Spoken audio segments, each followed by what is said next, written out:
This episode of IRL Podcast is powered by Boost Mobile.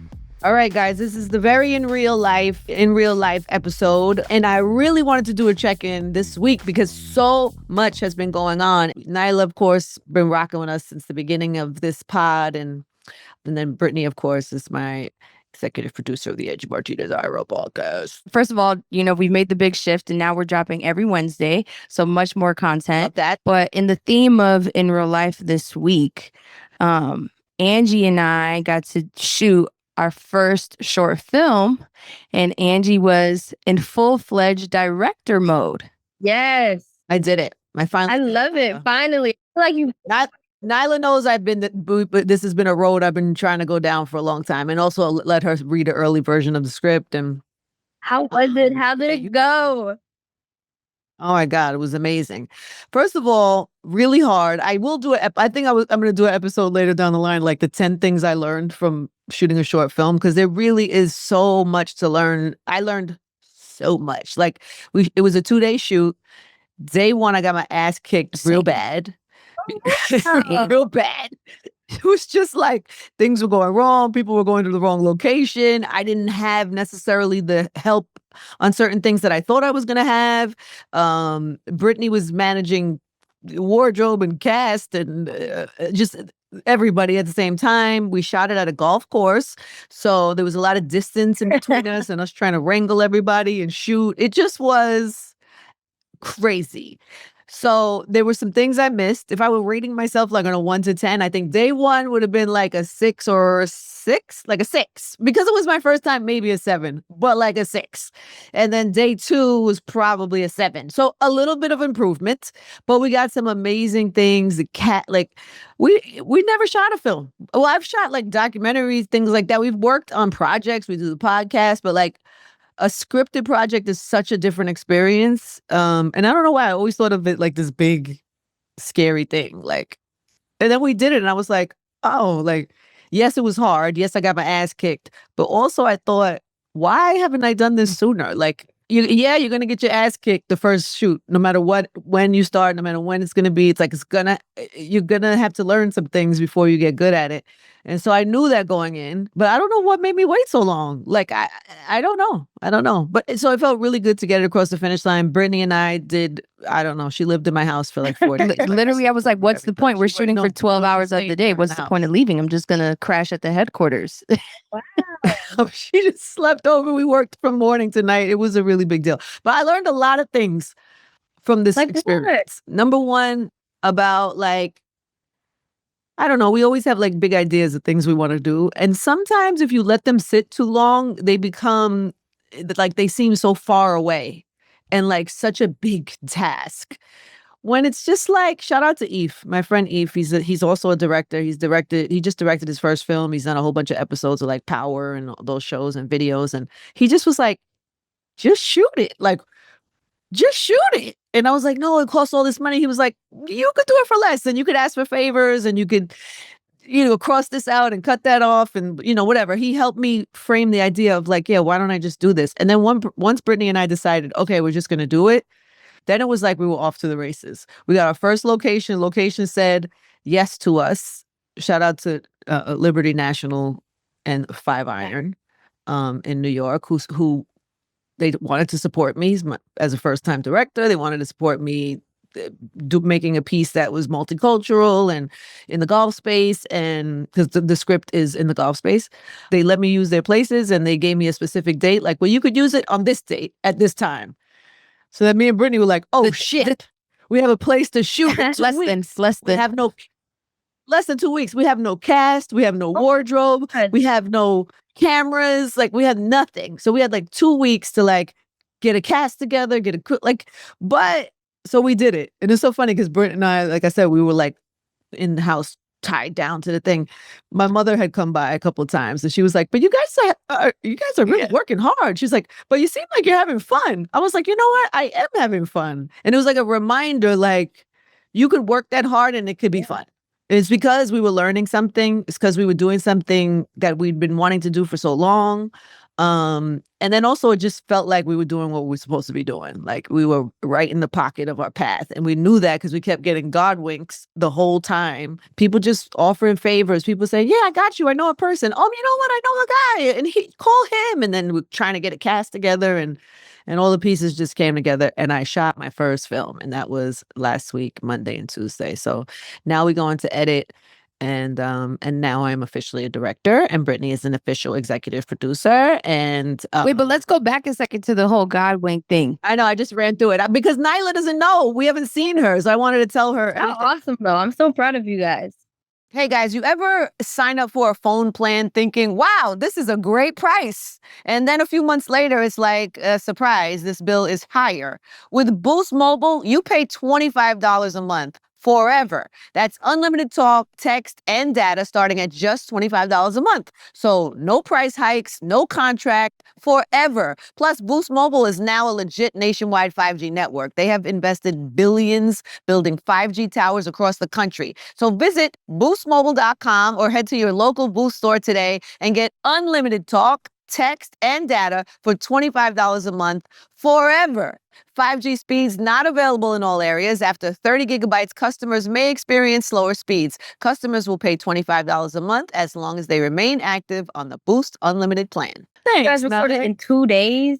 Yeah, it's a short. It's 2 days, and honestly, that was ambitious. It was ridiculous for me to think I could And then do you that rallied the troops in 2 weeks? Yeah. Like, No. It was like, it was crazy. And then in the middle of that, we're shooting the podcast, we're doing the radio show, we're doing, life is lifing. maniacs.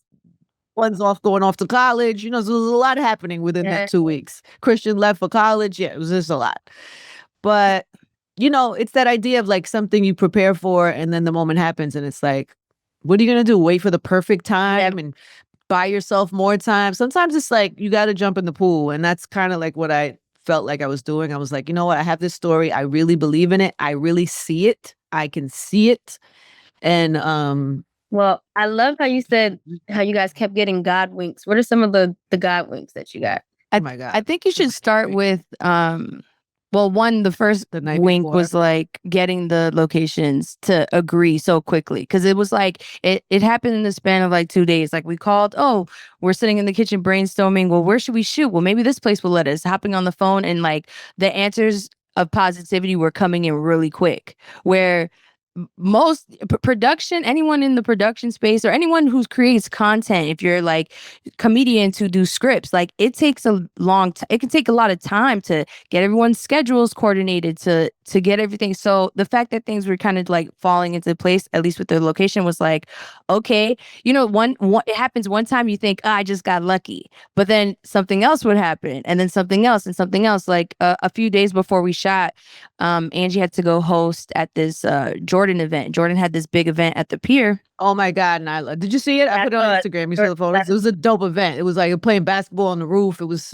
fire. It was just, they put a lot of money into that event. Like it.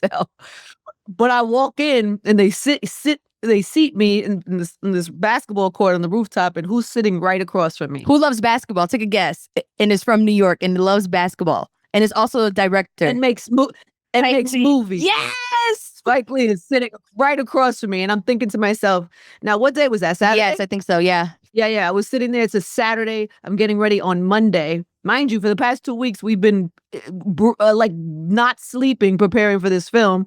I'm sitting there on Saturday, and Monday I'm shooting, and I see Spike, and I'm like, I don't know what I'm supposed to get from Spike, but it's got to be something here. And so then he winds up getting up from his seat and he's walking around, and somebody points me out to him. They're like, oh, look, Angie. He comes over, he gives me a big hug. Oh, Angie, what's up? And I'm like, hey. He was like, how are you? I said, I'm good. I'm shooting my first scripted film that I wrote on Monday. Just give me 2 words. And he was like, you're going to kill it. He goes, but wait, no, that's not it. I was like, what? He was like, tell your story. And I tell you, it sounds very simple and like, okay, that's cool. Thanks, Spike. But for me in that moment, it's literally what I needed to hear, because what happens is when you're doing something for the first time or you're doing something new, there's so many things you don't know. Like, I don't know every lens. So if I'm trying to explain to him, I need this to look moodier. Am I going to be able to communicate with my DP what I want to see? Do I know like just the technical stuff. Am I going to be able to execute at the level of things that I'm still learning? I'm still learning how to do that stuff. And so I had a lot of fear about the technical part of filmmaking and how prepared I was. I do want to preface this by saying I have been doing a lot of work. I have been shadowing directors on film sets. Shout out to Stephen Capel Jr., shout out to Eve, shout out to everybody, shout out to Morgan Cooper.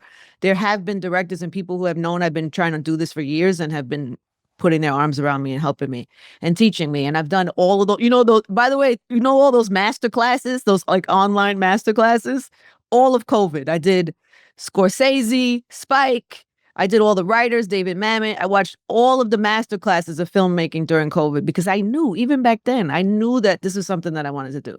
So I am as prepared as I can be in my space without having gone to film school. But still, you have the insecurity of like, shit, now I got a full cast. One of my cast members, Leia, she's on a show, The Equalizer. She's on a network television show with Queen Latifah.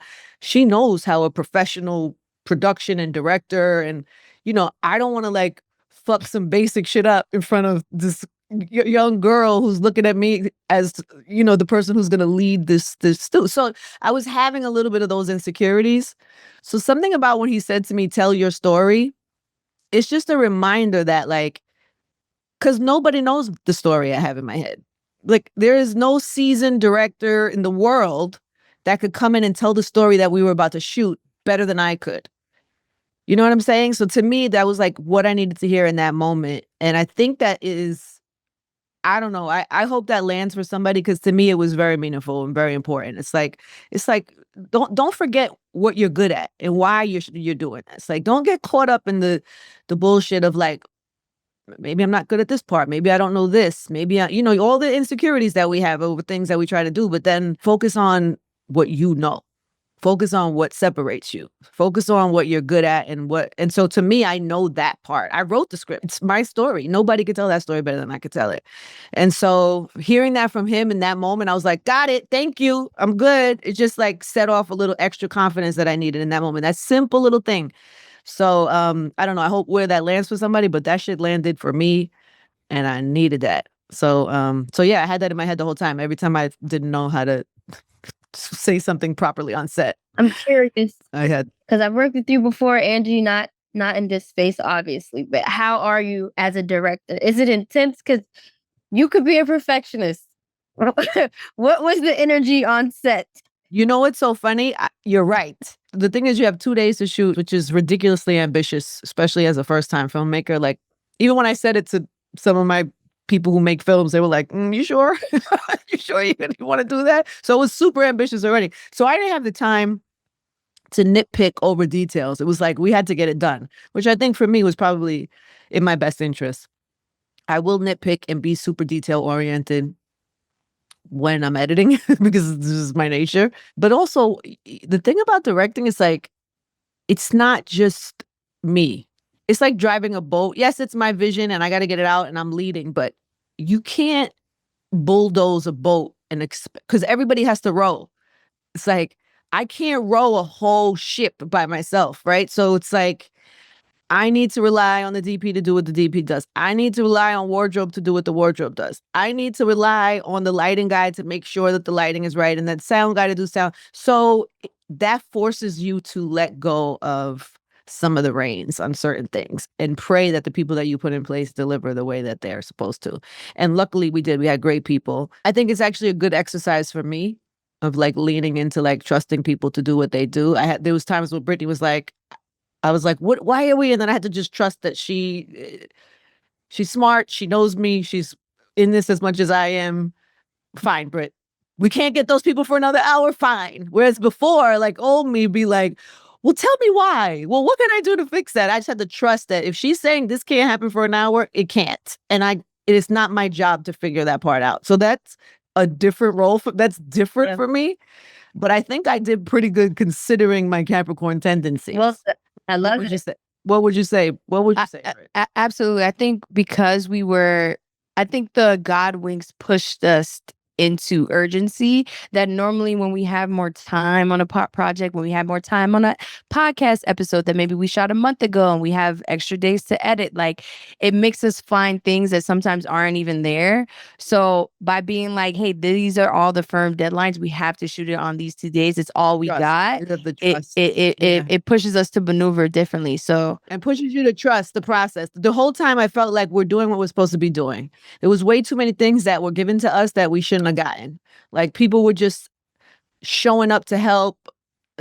Things were just working out. It said 60% chance of rain for the whole week. The day before it was like, no rain, sunshine, beautiful. Like there were things that were happening that made us feel like, yo, God has his hands on this project because there is absolutely no. I think the lesson for me was like when you finally step into the threshold, like you finally do what you say has been on your heart and your mind to do, God gives you that beginner's luck and is like, just to give you enough esteem to push that along. And he did that in the Spike. To make you feel like, oh, I got this. Yeah. He did that with Spike. He did that with the location. He did that in the rain. He did it with the wardrobe. He did it in a lot of separate sectors. Like, here, let me remove a little bit of the stress. We felt it. Has that ever happened to you, Nyla, where you're like maybe nervous or scared to make a big leap or something, and then something happens and you're like, okay, it gives you a little hope? But I would say the one that probably means the most to me is after pandemic, I wasn't shooting content out of the radio station anymore. Like I had felt a little defeated because I wasn't getting the support that I wanted. And also I didn't have a job that was paying me enough to like book a studio, etc. But BET had cut me a ridiculous check to do some content. And with that, I like went and bought a podcast studio, furnished it, bought equipment, and I'm 3 years in, doing my independent journey. So I think, make lemons with lemonade. And I think what's cool about y'all's story is that y'all accomplished so much in 2 days, 2 weeks and 2 days. Sometimes the number 2 with you guys, but you really just got to do it. And when you do it, I feel like the door is just always open. Yo, I'm trying to tell you guys, whoever's listening out there, just do it. Because one thing, and to go back to the pod, like we had Tasha Smith on this past episode, and she had this theory about purpose. She was like, everybody has a purpose. God gives you a purpose. It'd be those little dream. You think it's a dream, but it's not a dream. It's like little taps. It's like little knocks of telling you what your purpose is, what your gifts are. And you have a beginning and an end to life. And so you're given this thing and then you have an end, and then what you do it in the middle is kind of up to you. That's why I always tell people, if you want to know where you're supposed to be, close your eyes and dream. Like just allow yourself to dream, because I really believe that God puts the dreams in our hearts. It's not just this thing, this fantasy that just came up. Wow. It's really connected to our purpose and our destiny. I love that, because we do all have, I think we do. I don't know. The way she said it to me, I was like, oh God, I've always wanted to tell stories, like my whole life, whether it was like when I was first starting and I was like in love with hip hop music and I wanted to talk to people about it, or whether it was trying to do a documentary or trying to write a book, or it's just storytelling, right? And then I'd get in my way because I didn't think really I was a real writer. And so then what? Like, why do you put things in the way of what that little thing is inside of you that you want to do? We put things in the way. Like we tell ourselves stuff that makes it harder instead of just leaning into that little thing, reminding yourself that little thing. Oh, I want to story. For me, it's like telling stories, I always wanted to do this. So now I'm doing it finally.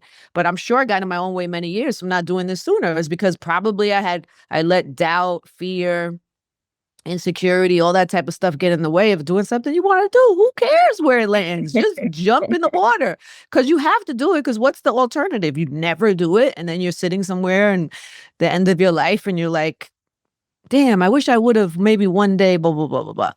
So I'm just saying, if nothing else, I would say to people is like, it felt so good. Brittany, since I've started working with Britt, we've been talking about doing this type of thing. And we finally, I don't know, it just felt good to something that was heavy on the bucket list to like do it.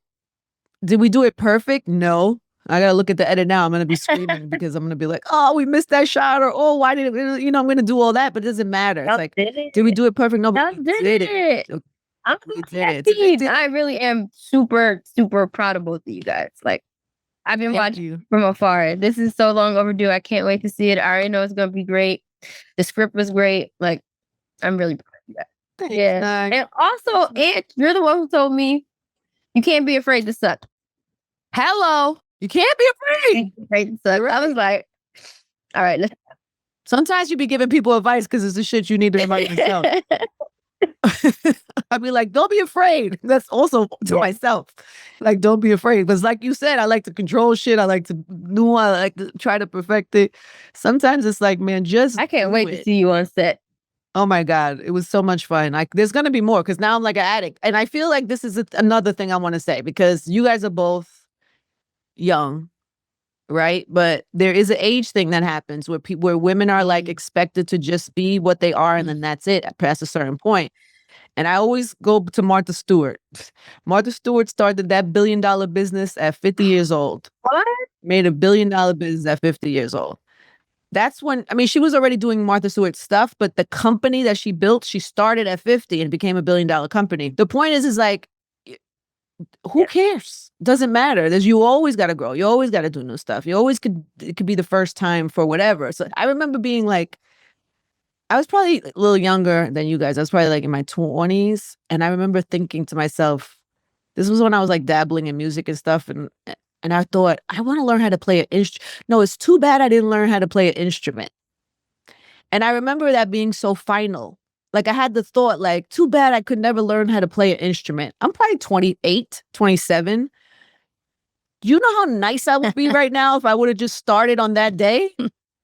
You know what I'm saying? I'd be doing concerts, not concerts. I mean, it's kind of like maybe with golf for a lot of people. Oh my God. That's why I said that the other day to somebody. I was like, I got two new loves and that's filmmaking and golf. And that both happened at 50. So what do you want to do? I mean, like, if I could do that at 50, you could do a new thing at 35. You could do a new thing at 40. You could do a new thing brand new spanking thing at 45. And good. You know what's gonna be my thing? Is I went yesterday to see one of the best Broadway plays I've ever seen in my life, Buena Vista Social Club. Oh my God. So good. It's so good. Nyla, you have to go. Yeah. You gotta go. We'll get tickets. We'll do an IRL outing. Oh my God, I love this for us. But anyways, I was watching. I'm my father's Cuban, and the show is about this Cuban music band, and it's in English and in Spanish. And I always had so much shame growing up being a Latina kid and not speaking Spanish, and I've sat in that shame for like far too long. So after watching the Broadway play, I was like, you know what? I just need to just start learning Spanish and get serious about learning Spanish now. And it's like, yeah. So I think that's going to be my thing now at this age. I might do it with you in my big age. We might have to do it together. We might get a twofer. Yeah, a twofer. I did that once, but I started and then it fell off. And then when Nico was young, I had a tutor? I had I had a woman helping me, like a nurse when he was a baby. And she only spoke Spanish. So she had stayed with us for a couple months and I was speaking to her in Spanish every day. My Spanish started getting so good. And then once that was over, back in the toilet. But learning back in the toilet, my Spanish went. But I'm just saying we could do it. Yeah, I think I'm absolutely committed. I told my dad and everything. I was like, I think we should start having conversations in Spanish because I just need to like throw myself into the deep end. Your dad speaks Spanish? I mean, he's a New Yorker, so it's like, you know, to a native Cuban is born there, it's going to be a lot different. You know, it's like the New Yorker thing. Like the Puerto Rican Spanish and a New Yorker Spanish is two different Spanishes. Yeah. But he it's far more than me, so he can get me started. He can get us started. That's great. What are you gonna do new now, Nyla? Let's put you like, come on, we need something new for you. Brittany's gonna learn Spanish, and she just learned how to executive produce a scripted film. Okay, new for me is pressure. I don't think I'm there yet.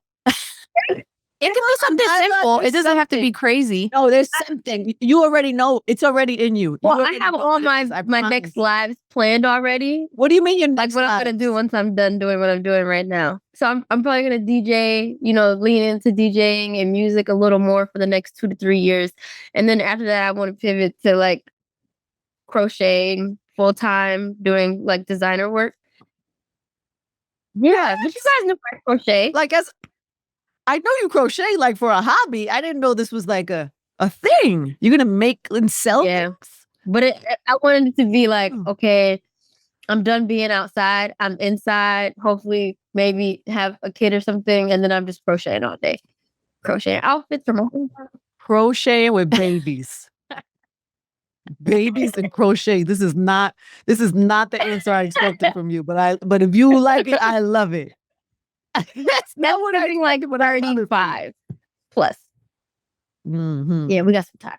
And me, I'm good. I got my plate is full right now. I do want to do some more traveling, but this filmmaking thing is I want to dive into this in the next couple of years, and then also, and I'm addicted to golf, and so those two things are like the new things that I'm learning.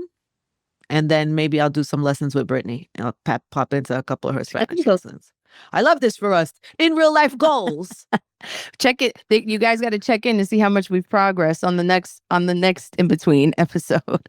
One more thing I want to add about the filmmaking thing that I learned. I have another lesson. I really do think at some point I'm going to do a 10 lessons I learned because I learned so many. But one other thing I'll share today, I don't like asking people for shit. It's the Capricorn thing.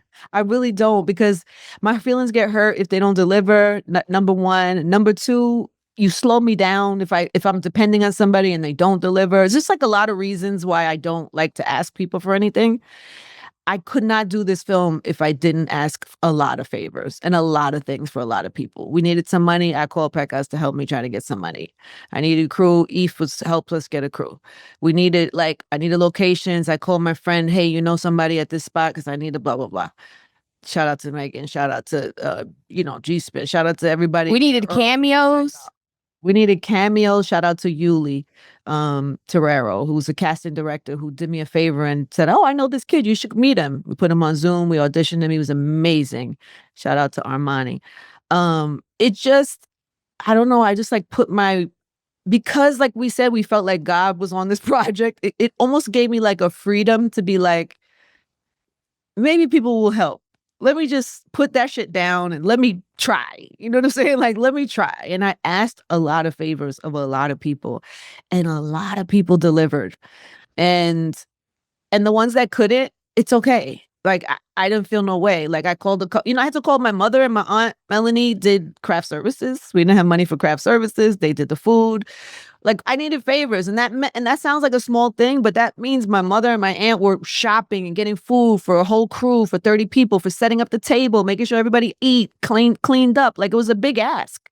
They were there all day for 2 days for no money. You know what I'm saying? Like, it's a big ask for somebody. I asked some friends to just come by and be extra hands, and they did. Some couldn't, and that was totally okay. I realized, like, I didn't feel no way about the friends that couldn't do it because everybody got lives, everybody got things going on, but it just, I don't know, it just made me more comfortable to ask. You also you're not the type of person that you're like asking people for things all the time. So, like, of course you're gonna say yes. It definitely makes it easier for people to say yes. Like, dang, like Angie doesn't ask me for anything at anytime. And you always help people. You have a career of helping people. So I think that you will always have God's blessings with all of your, But there is something to be said about holding on to your ask in the time. Oh, knowing when is the right one. For sure. Yeah, I'm not going to waste the ask. I'm not doing that. And also, like, you don't want to take advantage of people. You don't want to wear people out. Like, I know good people. I know people with, oh my God, I'm almost forgot a perfect example of this, Nyla. Oh my God. I'm doing the podcast. I'm interviewing Tasha Smith. Tasha, who is a director and an actor and all the things. So I confided in her before the episode that I was getting ready to to go on this journey, jump in the pool, direct my first thing. She screamed like if it was for her. She was like, "Oh my God, I'm so happy for you. This is crazy. You're going to kill it. Tell me what you're doing." And blah, blah, blah. Like she just asked, she's like, "Do you want me to come on set and help you?" I was like, "No, I don't need you. I need to learn everything." But she was so supportive. I was so grateful for that. So then we're on the pod and she was like, "You should tell everybody." And I'm like, "I don't like to say things before I do it, but okay, fine. I'm getting ready to direct this thing that I wrote and blah, blah, blah, blah, blah." I shared with you that next week I'm starting a new thing. I'm so excited, sis. Me too, my love. And I will be sending you love. And you know I'm a phone call away. Thank you. You could call me for anything, if it's any thoughts. And I know you have Eve as well. Yes. But just know I'm here for you. I know you are. I know you're going to kick ass. I know you are. So after we taped the episode, I come home and I'm flushing out the script, and I realized there was something that wasn't working, so I wrote a new scene. And the scene had a mother in it. It was like a 2-page scene that I wrote that I added out of nowhere. Now we're shooting on Monday. It's like less than a week away. And I said to Brittany, "I need somebody to be the mother. Who could it be?" She was like, "You should ask Tasha." I was like, "Absolutely not." She's like, "No way. I'm not asking Tasha Smith." She's like the acting coach, the like she's got 100 movies, like not on my first film. I'm not going to waste the ask. I'm not going to do that. And then I don't know. She was like, "Why? She's so supportive of you." And she was so excited when you told her you're doing. I was like, "All right, let me get back into my, like, this project is, God's got his hands on it, and don't be afraid. Just ask. If she says no, you still love her. It's all good. She's supported enough." So I sent a text. Let me read you the exact text for full effect. Hold on. So I sent her a text. "Sis, I'm shooting a scene in my short with Leia, who's the actress I told you about. Any chance you'd consider popping in for a small role? I know it's a big ask, and if you can't, I swear I would feel no way. It's just a tiny role I need to fill, and I know you would murder it. Me and Britt decided, fuck it, we're just going to ask. But seriously, no pressure. Love you either way. And thank you for all the support. It means the world to me." That's all I said. She hit me right back. "Sis, I think I can. I have a video shoot, but I can move it around. I'll look at the schedule. But yes, I think I can." And then she sent me a voicemail that says, "We're good. I'll be there. Just tell me what time. What do you need me to wear? What do you need?" And we were in the kitchen like, she said yes. This is crazy. This is crazy. So Tasha Smith is actually in Fire. I know. So, and the other thing I want to say about that is, number one, old me would have never asked that. Because, I have so much respect for people's art, craft. I'm new. I might mess it up. I don't want to, I just feel all the things that you don't ask for favors for. But the confidence came from all those God winks, from me feeling like we're doing what we're supposed to be doing. There's no way all this stuff happens if this is not what I'm supposed to be doing. So in that vein, let me lean all the way in and go out of character and ask for this favor. And she said, yes. It really made me love Tasha so. Like, I already loved her before, but it really made me respect and love her like times a million. Because a lot of people will be like, you got to support women to women. You got to be, girl power and stuff. But like, where they be on the panels, you do all the things, all the brunches and things. Women empowerment. Right. No but doubt. Like, that was a moment where it was like, are you going to show up for this new director? This new who's has legacy in the game, but now is trying a new venture. And like her showing up we didn't have extensive wardrobe. She's a real actress, like a real actress on real big sets. She's doing TV, syndicated TV. Nah, she was so dope. And then she was texting us like, "This is what I'm gonna wear. Is this okay? How do you want my hair?" Like, she carried me as a seasoned director, and she took it serious. She didn't just be like, "Okay, fine, I'll do you the favor and give you a whatever, blah, blah, blah." She was like sending me pictures of this hair. "Do you like this hair? Okay, I'll be there. Send me the script. I have a question about the script." Then when we got the set, everybody was like so happy to see her. Because, she's just such a pro and so dope and talented and whatever. So she shows up and we're getting ready to shoot our scene. And I could just see her smiling for me. She was just like watching me, like, "How's it going?" So I do the thing. I call everybody set. I'm like, "Action." And she goes and she does her first pass. Of course, it's great. And she comes over after. She goes, "Do you have any notes?" I said, I was like, You were amazing, but actually, I have a note, and I was so excited to give Tasha a note. It was like a dream. And she took the note, and she was like, "Great note." I was like, "Okay, good." And then we did another take of it. And of course, she Shout out to killed it. Tasha, man. That's dope.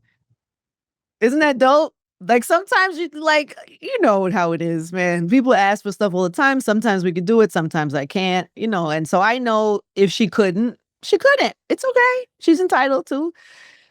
But when you can and you do show up, especially in moments like that, it's just so meaningful. Like I'm super grateful to her for that. And the whole cast, you know, they were wonderful. They trusted me. Nobody was looking at me like, oh God, she's a first-time director. This could go. They were all like, how do you want us to, is this okay? Well, you know, they all showed up.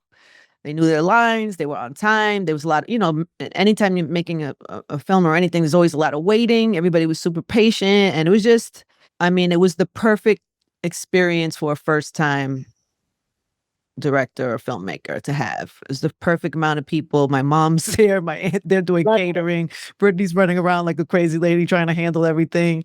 Your son's on set.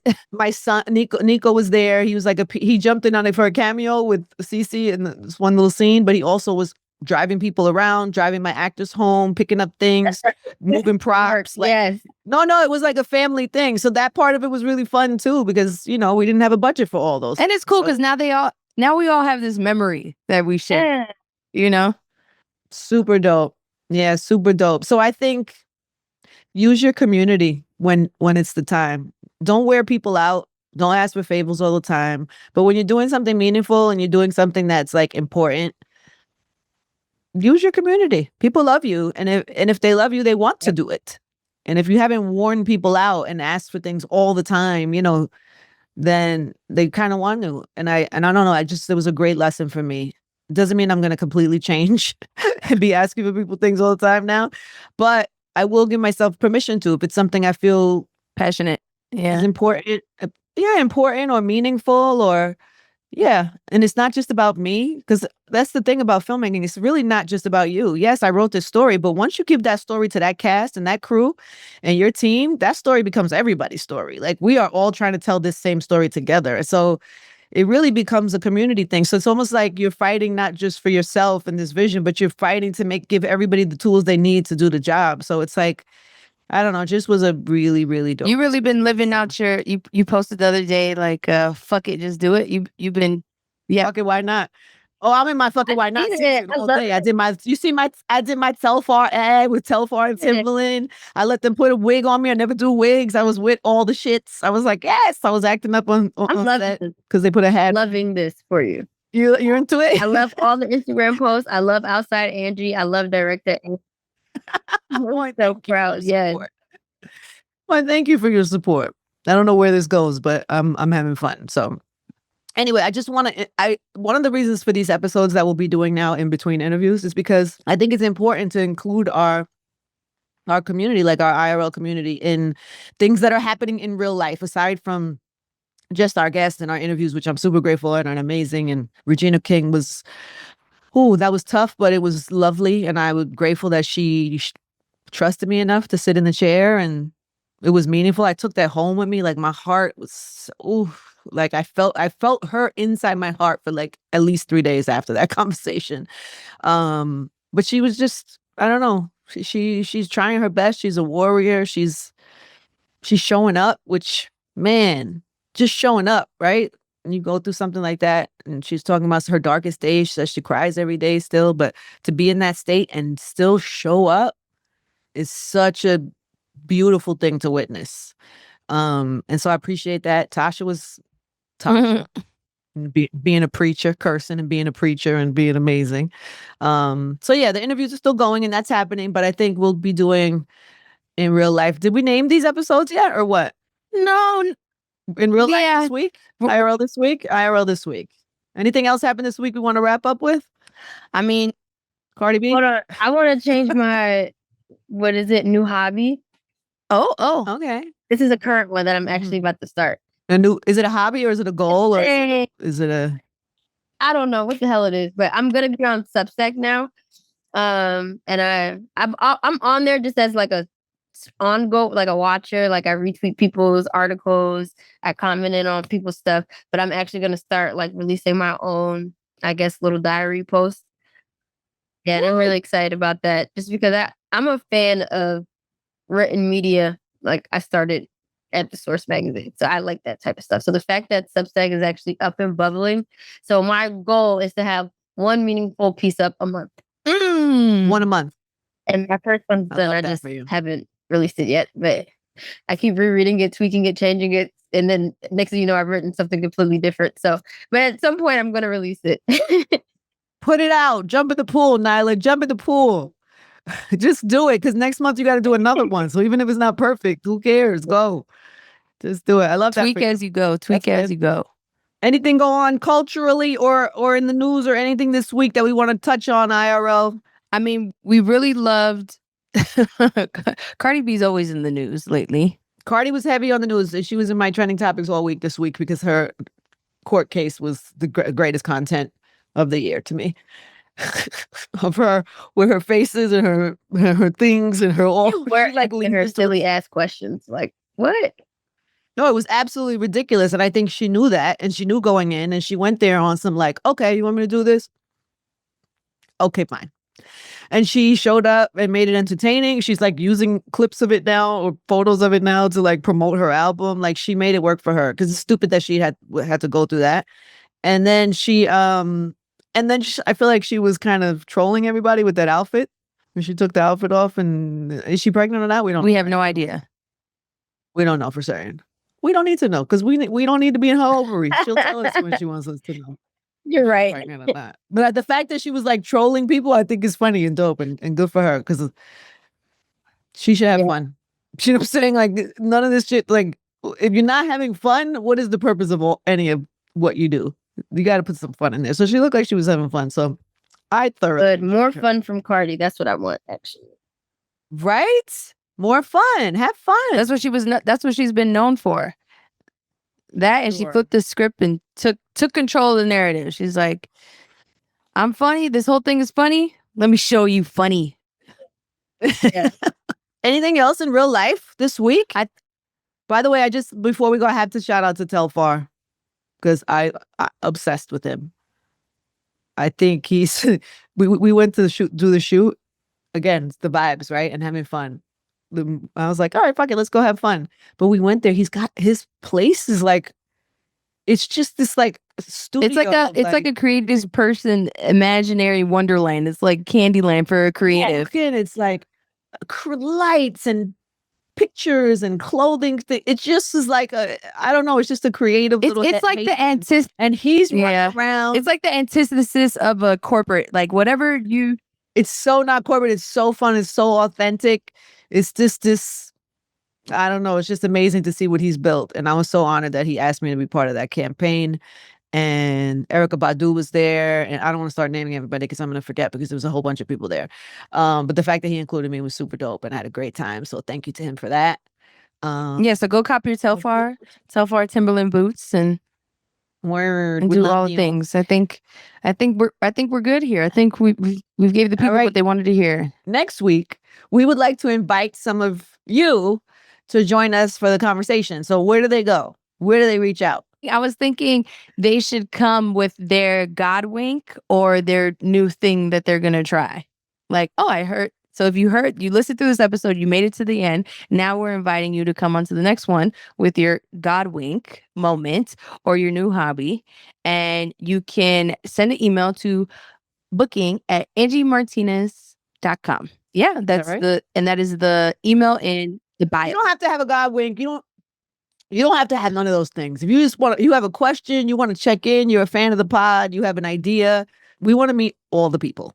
We want to meet all. Sure. So reach out, join us for a conversation next week. And thank you for watching this episode. We'll see you on Wednesday with our new guest. Thanks, Nyla. Like, subscribe, all the things. We love you, Nyla. Love you too. For more episodes, you know what to do. Subscribe, like, comment, and we'll see you on the next IRL podcast.